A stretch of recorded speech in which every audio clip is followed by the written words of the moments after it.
Okay, in this video, I'll be sharing with you the new social media calendar for churches, the post-pandemic edition. We did a similar video at the very start of the pandemic, and it's only been about 8 months since that video went live. But from my vantage point, this pandemic has greatly accelerated the trajectory for churches on social media. And what do I mean by that? Well, for many of our churches, social was still a bit of a novelty or an afterthought prior to the pandemic. But with the coronavirus, our churches were forced to take big leaps forward online basically overnight. Our reliance on digital platforms dramatically increased and our priorities shifted thusly. And so, in accordance with that shift, we're gonna have to rethink our social media calendars. And whether you're watching this near the end of 2020 or at a much later date, this is still going to be applicable to you because we're now entering into a new era, a new age of social media for churches, so we got to throw that old calendar out and start anew. And what I've got for you now, it's not even really a calendar. You'll see in a moment though. Let's dive in.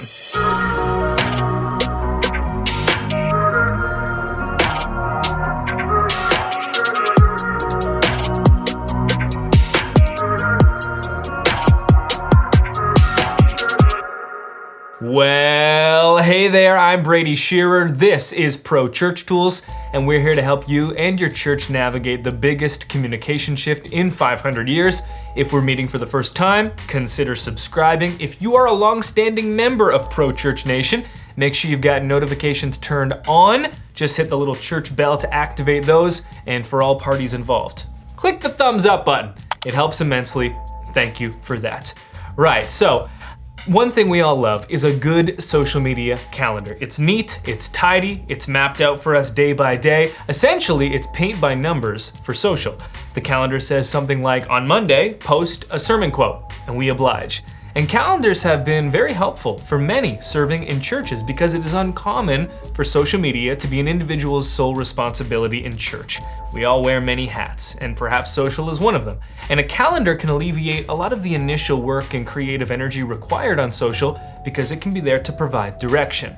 With that being said, a calendar has limitations, a lot of them in fact, because a calendar is strict, it's rigid, and it's predetermined. And the weakness with something like that is that your social presence can become too predictable, too formulaic.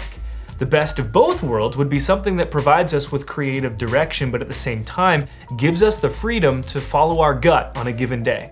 And this is part of what makes social complex, because you've probably heard the saying, it takes two to tango. And the message behind that saying is that there are certain activities that cannot be performed alone. Instead, you need the active cooperation of both parties. And if you, as one of the dance partners in the tango, had predetermined all of your movements, the dance wouldn't work. Social is like this, except it's worse. Because I would say it doesn't take two to tango on social, it takes three. Because there are three parties on social that need to be actively participating if you want to see traction. And those three parties are as follows. You, the social media creator, your church, the audience, and the algorithm. And at all times, you need to be considering all three parties and making creative choices that, as much as possible, work for everyone involved. So what does that look like? Well, you, as the creator, need to be creatively involved, and that means finding some level of joy or fulfillment in the content you're creating. That content also needs to be relevant to your congregation and align with your church's mission, but that content also needs to align with the kinds of content the social algorithms reward. It's a delicate balance, and if one of those three parties in your three-person tango are ignored for a sustained period of time, the dance falls apart. And this brings us to the primary thesis of this video. We need to retire traditional social media calendars. They are not conducive to progress on social media in a post-pandemic world. Instead, allow me to introduce you to the new social media calendar for churches. Of course, it's not a calendar at all. I am using that vernacular though, because it's familiar. This set of social media blueprints is actually a simple 3-sectioned pie chart. In the first section, we have posts that provoke spiritual practice. In the second section, posts that drive meaningful engagement. And in the third section, posts that tell your church's story. Now, we're not gonna get too specific into post ideas in this video because I published a separate video on that already called 44 Social Media Post Ideas for Churches That Don't Get Ignored. So if you're wondering, okay, well, what's a post that provokes spiritual practice anyway? look to posts in that video like the countdown, the Bible lottery, the myth or fact, or the list. And then for posts that drive meaningful engagement, look to frameworks in that video like the draft, the elimination, the true or false, the irresistible question. And just note that I've got timestamps for that video in the description, so you can jump directly to those markers in the video to see more real examples of these kinds of posts.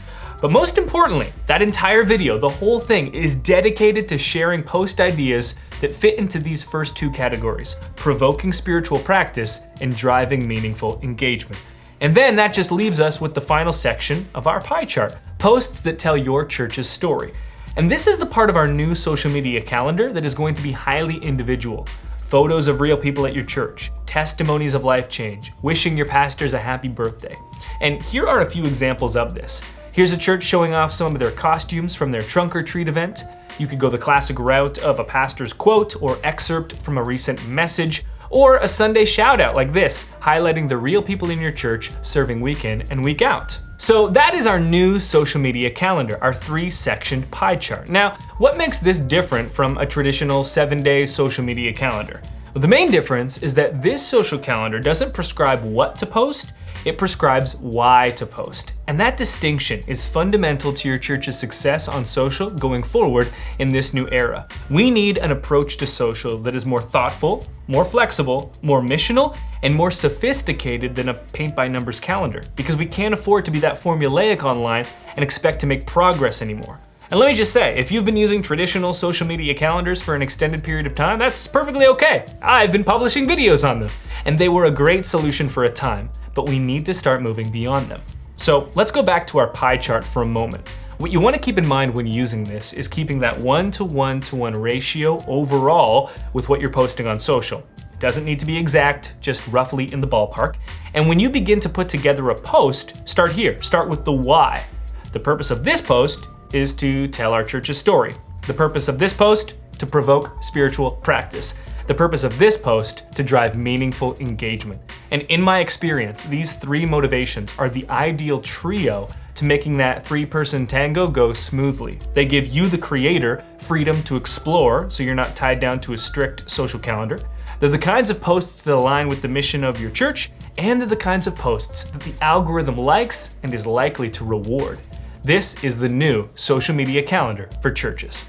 Now, you may have noticed that nowhere in our social media pie chart do we see promotional posts, and that's because social media is a ministry. It's not a vehicle to promote ministry.